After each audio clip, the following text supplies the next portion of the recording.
Olá, olá, sejam muito bem-vindos ao meu curso. Professora Priscila Souto, professora de Direito e Processo Penal aqui no meu curso e também coordenadora dos cursos de exame de ordem. Estou junto aqui com vocês para analisarmos e falarmos um pouquinho das questões que foram cobradas na prova de analista da Defensoria Pública do Estado de São Paulo.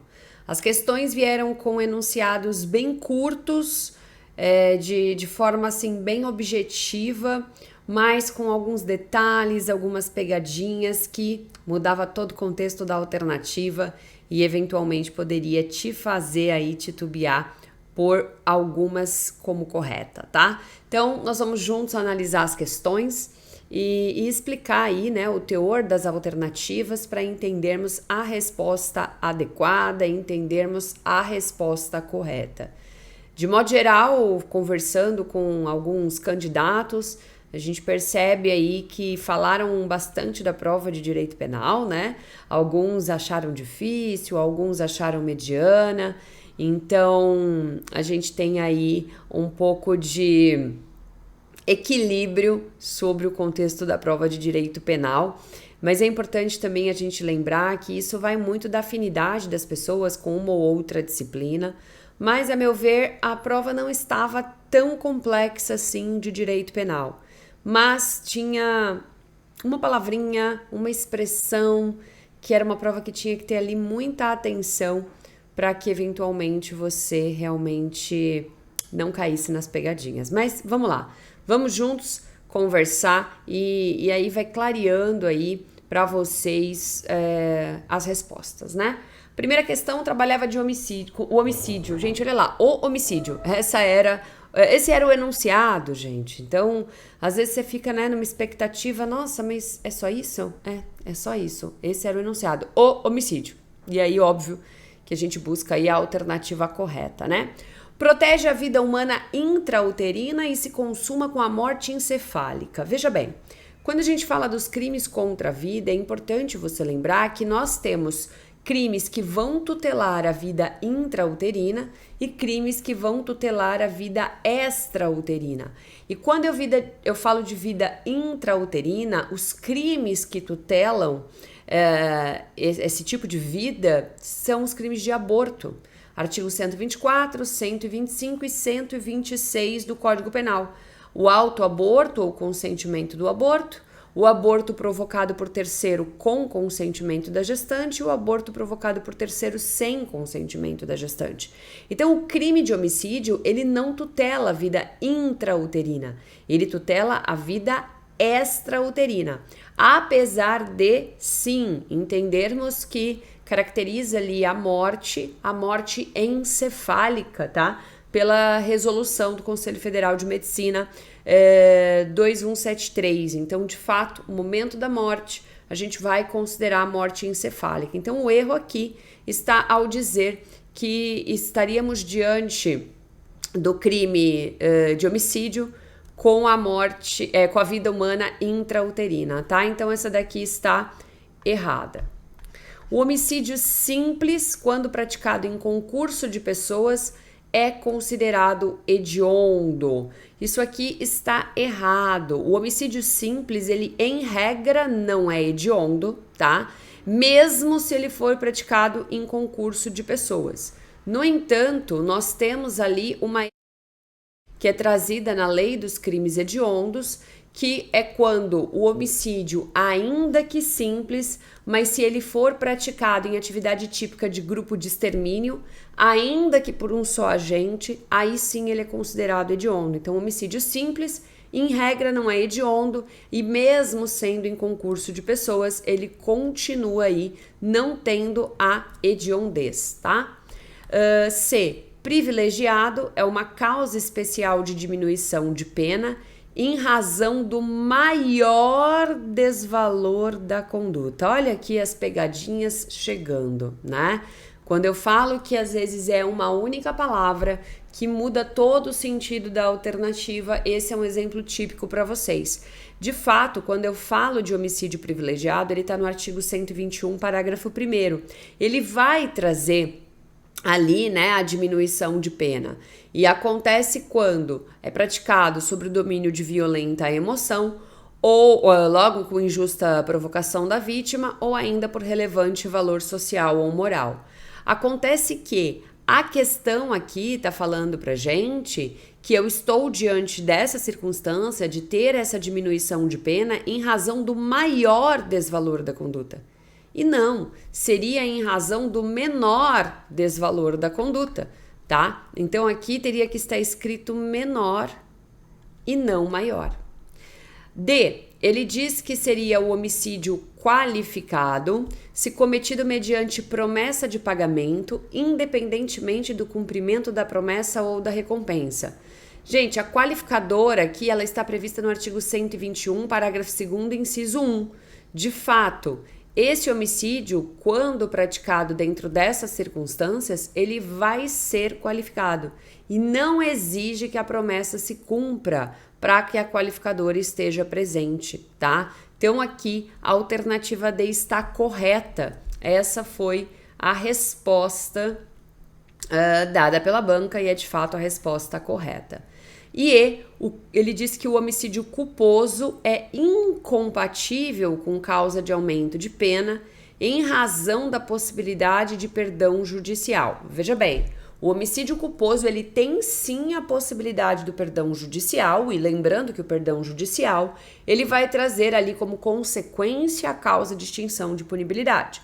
No entanto, o perdão judicial ele é em situações em que o homicídio culposo ele traz como consequência da própria infração algo tão forte para o agente que a pena se torne desnecessária.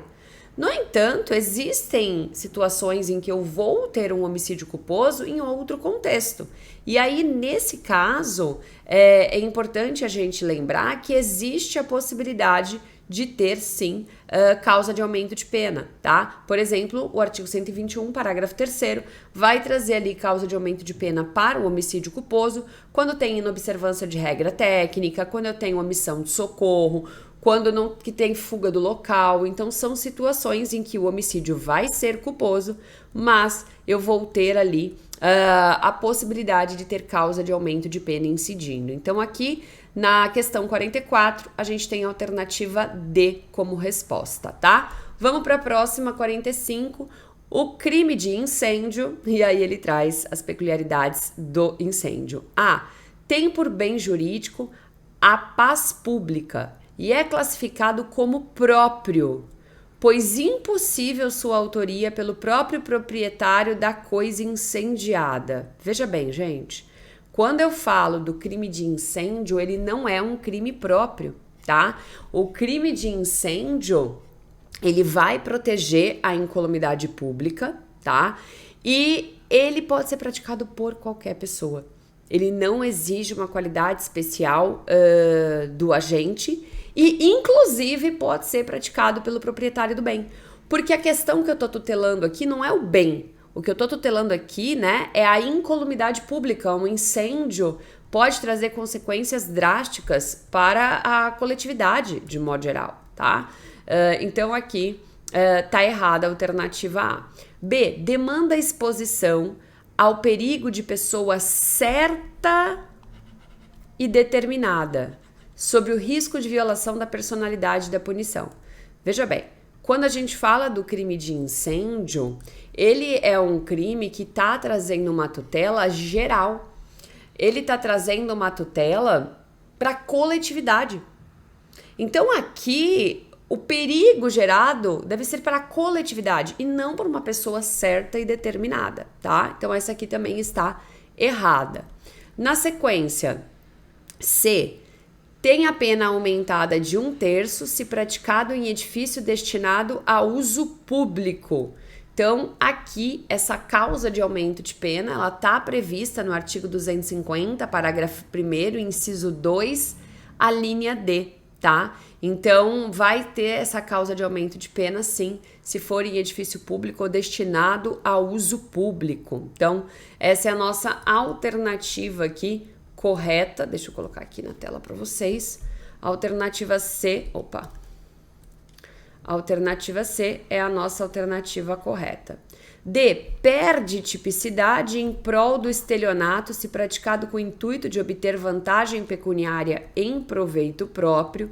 E, gente, aqui não vai ter, tá? O motivo do incêndio, ainda que seja obtenção de vantagem econômica, ele não vai afastar a tipicidade do crime de incêndio, tá? E é classificado por crime de dano, uma vez que demanda a causação do fogo em algum objeto. Não. Aqui, o crime de incêndio, ele é um crime de perigo comum e não um crime de dano, tá? Então, aqui dentro dessa classificação do crime, ele não é um crime de dano, certo? Então, ficamos na questão 45 com a alternativa C. Vamos para 46. 46 vai trabalhar aí livramento condicional, assuntos importantíssimos para a defensoria, né? A gente teve outra questão aí também falando sobre progressão de regime, então execução penal sempre é um ponto importante. O livramento condicional é substitutivo da pena privativa de liberdade imposto na sentença penal quando a condenação não é superior a 2 anos e as circunstâncias judiciais do artigo 59 do Código Penal são favoráveis ao réu. Gente, livramento condicional, ele não é substituto de pena. Lembrando que a gente tem a possibilidade de ter substituição da pena privativa de liberdade, mas é por outra pena restritiva de direito. O livramento condicional, na verdade, é uma antecipação da liberdade no decorrer de sua execução.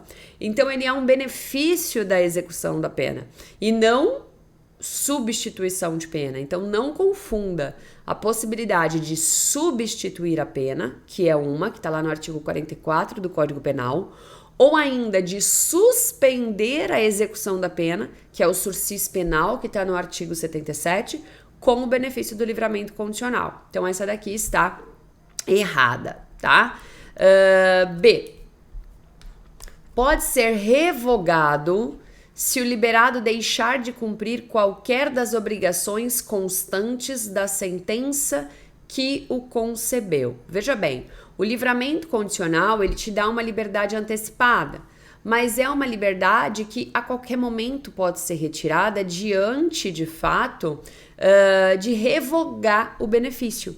Então, é sim possível, lá nos termos do artigo 86, que eu tenha a revogação do benefício se a pessoa praticar um novo crime doloso ou deixar de cumprir qualquer das obrigações impostas ali na sentença, né? E ainda é possível também, caso ele seja condenado à pena privativa de liberdade por crime cometido antes da concessão. Então, eu tenho as hipóteses ali de revogação do benefício.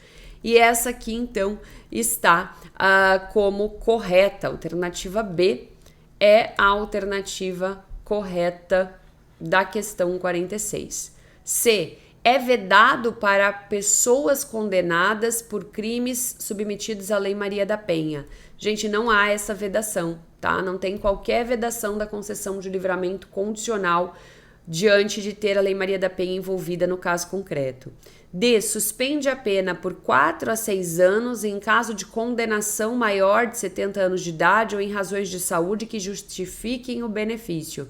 Veja bem, quando a gente fala aqui do livramento condicional, mais uma vez, aqui ele está tentando te confundir a essência do benefício do livramento condicional com outros. Eu não tenho livramento condicional, ele sendo algo que traz suspensão da pena. O que a gente traz aqui, de fato, é dar uma liberdade antecipada ali para a pessoa, tá? Ele antecipa o cumprimento da pena, dando ali a liberdade, mesmo teoricamente ainda faltando pena para ser cumprida, não é suspensão, tá? Então, é importante a gente ficar atento para não confundir aí os institutos. Na sequência, deixa eu colocar aqui para vocês, que eu acho que não está aparecendo, né? D. suspende a pena por 4 a 6 anos, foi essa que a gente acabou de ler, né? E depende da perda do cargo, função pública ou mandato eletivo para ser concebido a condenados reincidentes. Gente, não está condicionado à perda de cargo, função ou mandado eletivo, tá?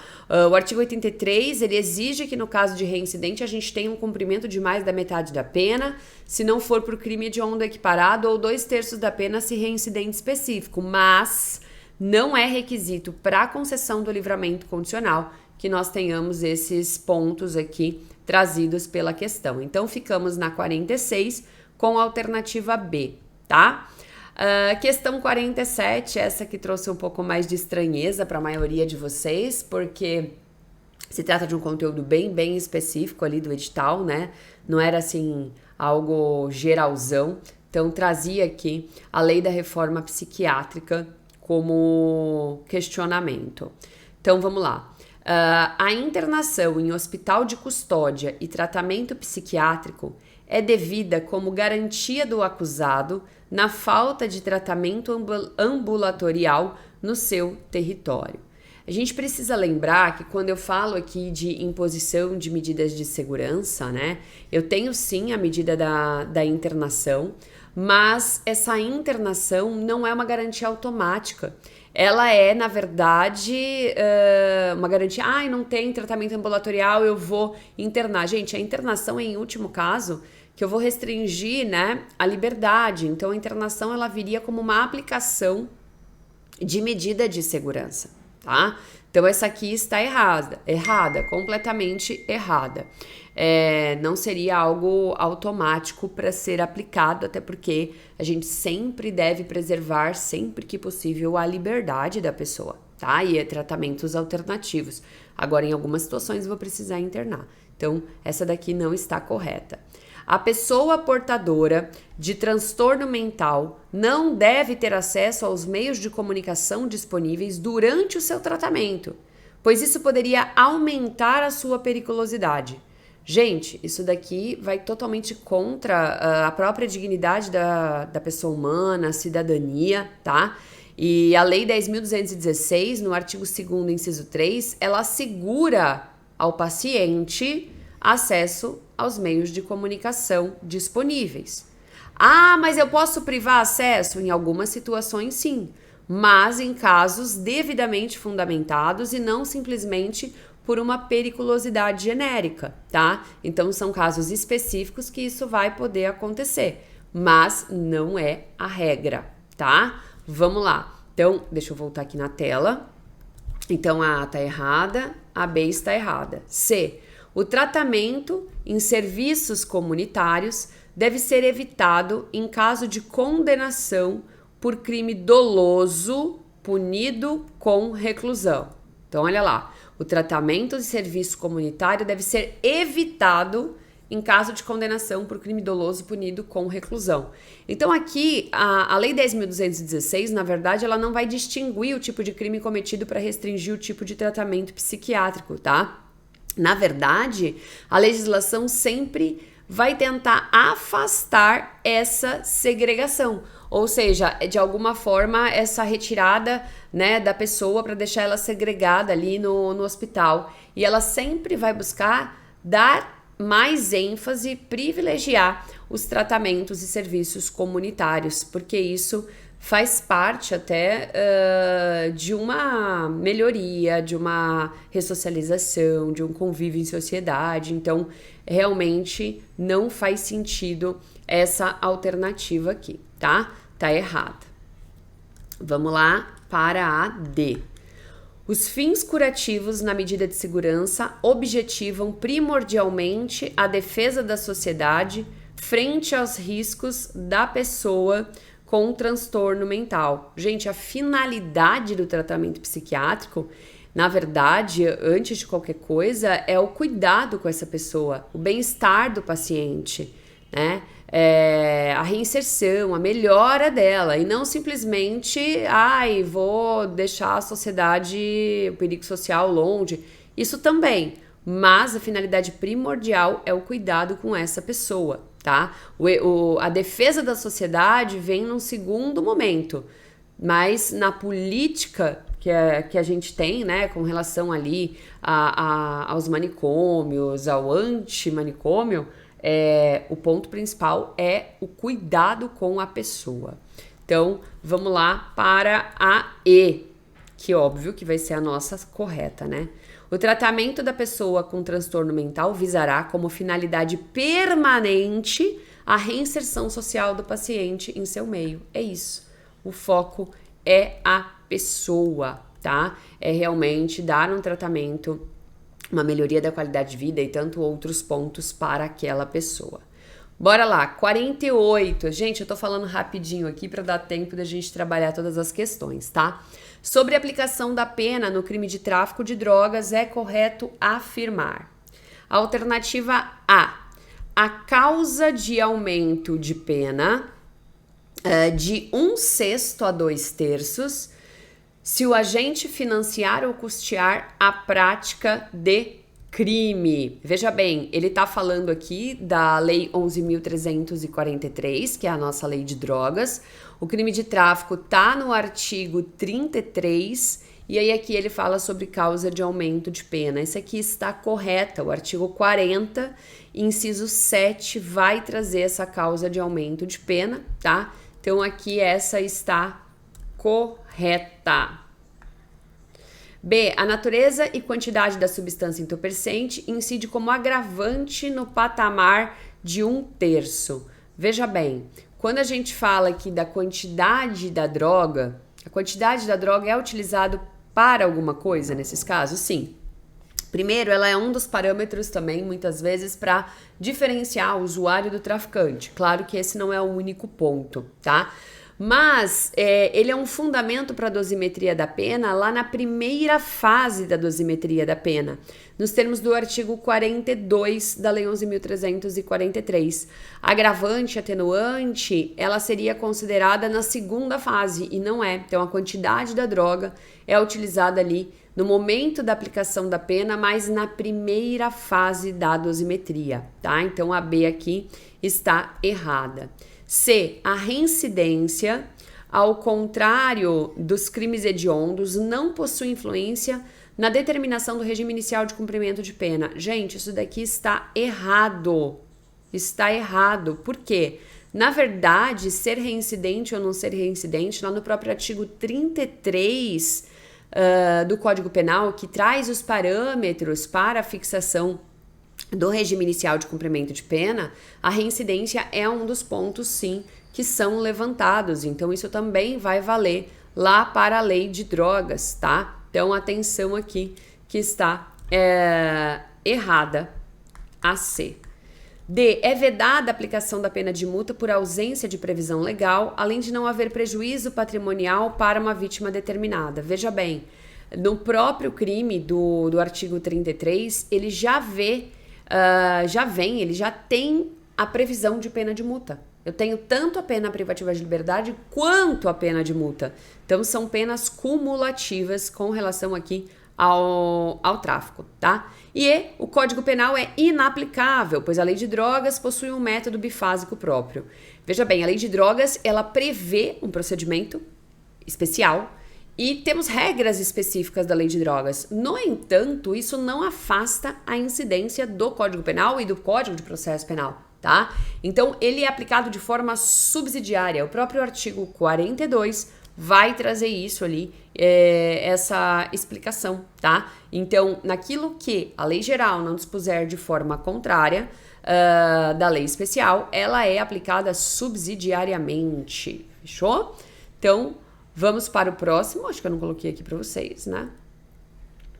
49. O crime de associação criminosa. Alternativa A.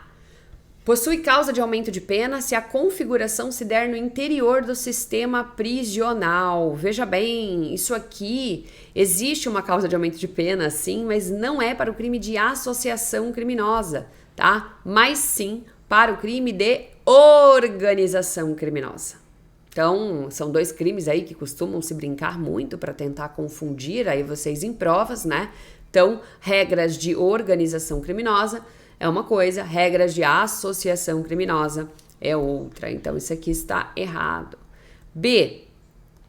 independe de finalidade específica para sua configuração. E isso aqui está errado, porque na associação criminosa, os agentes eles vão se associar com a finalidade de cometerem crimes. Então existe sim uma finalidade, que é justamente cometerem crimes. Demanda para sua tipificação a prática de infrações cujas penas máximas sejam superiores a 4 anos. Mais uma vez aqui, a banca tentando te confundir de organização criminosa com associação criminosa. Isso aqui está errado. D. Requer a associação de 3 ou mais pessoas e a pena aumentada até metade se houver participação de criança ou adolescente. Gente, isso aqui está correto, parágrafo único do artigo 288, tá? Então, isso aqui está correto dentro da nossa letra da lei. Então, é a nossa resposta. E possui como elementar do tipo a transnacionalidade da associação. Não precisa que a associação funcione em caráter transnacional, tá? Isso não é uma elementar do crime de associação criminosa. Então, ficamos com a alternativa D. Vamos para mais uma? Deixa eu ver se tá na tela para vocês. Não tá. 50. Vamos lá. O crime continuado configura-se quando o agente, mediante uma só ação ou omissão, pratica 2 ou mais crimes da mesma espécie e pelas condições do tempo, lugar, maneira de execução e outras semelhanças. Devem os subsequentes ser havidos como continuação do primeiro. Veja bem, aqui eu tenho uma misturinha, né, da regra trazida para o concurso formal de crimes, lá, mediante uma só ação ou omissão, com uma parte do crime continuado. Então, o que a banca fez aqui? Misturou as duas coisas, então isso aqui está errado. Alternativa A está errada. B, tá aparecendo para vocês? Tá. Na hora que eu ponho para eu ler, eu não sei se está aparecendo para vocês ou não. É uma ficção jurídica que tem como consequência a aplicação da pena do crime mais leve em razão do princípio da legalidade e da intervenção mínima. Gente, apesar do crime continuado ser uma ficção jurídica para unificar a pena, eu não tenho a aplicação do crime mais leve, tá? Eu vou aplicar a pena de um crime. Se eles forem iguais ou se eles forem diferentes, eu aplico do crime mais grave, não do crime mais leve, tá? Então aqui também está errado. C. Tem como consequência a aplicação da pena de um só dos crimes, se idênticas, ou a mais grave se diversas, aumentada em qualquer caso de 1/6 a 2/3. Perfeito. É exatamente isso, tá? Alternativa C condiz com a regra lá do artigo 71 do Código Penal. É instituto inaplicável para os casos que envolvam violência ou grave ameaça contra a pessoa ou crime hediondo. Então, não é verdade, tá? Que seja inaplicável nesses casos. A gente tem ali no parágrafo único algumas regras específicas, mas não é inaplicável.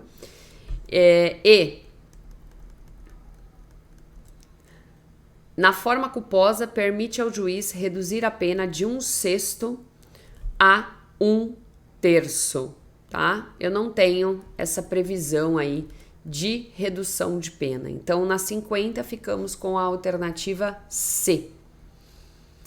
Vamos para mais uma, gente. Progressão de regime. A progressão de regime para o condenado primário por crime cometido sem violência à pessoa ou grave ameaça requer o cumprimento prévio de 20% da pena. E aqui está errada, porque o artigo 112, inciso 1, se ele é primário, crime sem violência ou grave ameaça à pessoa, vai ser 16%, tá? O percentual de 20 seria nos crimes sem violência ou grave ameaça, mas já seria para o reincidente, tá? B, é vedada... Peraí. Então, A tá errada. B, é vedada para condenados pela prática de feminicídio. Gente, não é porque se trata de feminicídio que a pessoa não pode progredir de regime, tá? Lembrando, feminicídio é um crime hediondo, tal. Eu vou ter ali porcentagens maiores para que a pessoa possa progredir, mas não tem vedação para que ela não possa progredir de regime, tá? Então não tem essa vedação. A progressão de regime independa da prática de falta disciplinar no curso da execução. E veja bem, aqui quando a gente fala de progressão de regime, um dos requisitos para progressão é a questão do bom comportamento. E isso é atestado pela autoridade administrativa do sistema penitenciário, e o cometimento de falta pode sim influenciar ou até impedir naquele momento a progressão de regime. Então, essa está completamente errada. D. Para o condenado primário por crime hediondo, requer o cumprimento de 60%. 60%, gente, é para o reincidente específico em crime hediondo, tá? Primário em crime hediondo seria 40% para progressão. E para a mulher gestante com lapso temporal de 1/8 requer a sua primariedade. Então tá certo, o artigo 112, parágrafo 3º, vai trazer regras específicas para a progressão de regime aí da mulher gestante. Então aqui eu tenho como alternativa correta a alternativa E. A alternativa E na questão 52, certo? Bom, gente, no todo, eu não achei uma prova tão complexa, mas é uma prova cheia de pegadinhas, assuntos muito ligados, de fato, importantes para o cargo. Aquele da reforma psiquiátrica, aquela lei, foi acho que a mais chatinha, que é uma coisa mais diferente do radar, assim, do dia a dia do estudo do direito penal, de modo geral, tá? Mas é uma prova com muito detalhezinho, muita pegadinha, muita coisinha trocada, palavrinha trocada. Ai, em vez de 70 é 60, percebe? Então, uma prova chata, que o cansaço, às vezes, a falta de atenção, não era que você não sabia aquele conteúdo. Às vezes, uma falta de atenção podia te fazer ali acabar errando, tá? Então, me mandem notícias de como que foram na prova, o que acharam das questões de direito penal. Manda mensagem lá no meu Instagram, no @PriscilaSouto, _ pra gente conversar. Um beijo e até a próxima.